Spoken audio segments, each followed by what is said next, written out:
আমি তো অ্যাসাইলাম আবেদন করেছি, আবার কি ভয় পাওয়ার কিছু আছে কিনা, ট্রাম্প কি অ্যাসাইলাম আবেদনকারীদের সবাইকে ডিপোর্ট করে দিবে কিনা, এটির প্রেক্ষাপটে কি উত্তর হবে আপনার?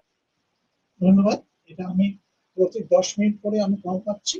তো আমার ক্লায়েন্ট যারা আছে, আমার আমার ক্লায়েন্ট মানে আমার আমার ল ফার্ম থেকে যারা আছেন করেছি তাদের আমি সবাইকে বলছি, আপনার রিসিপ্ট যদি থাকে, আপনার অ্যাসাইনমেন্ট করার পরে যদি রিসিপ্ট থাকে, দ্যাটস এনাফ, আপনি সিস্টেমের মধ্যে আছেন, আপনাকে রিপোর্ট করতে পারবেন।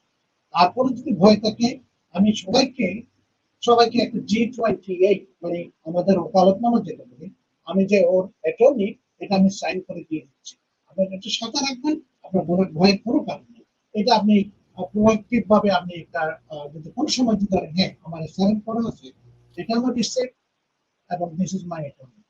তো আমি সবাইকে অনুরোধ করবো, আপনার দর্শকদের যারা সাইন করা আছে, যাদের রিসিপ্ট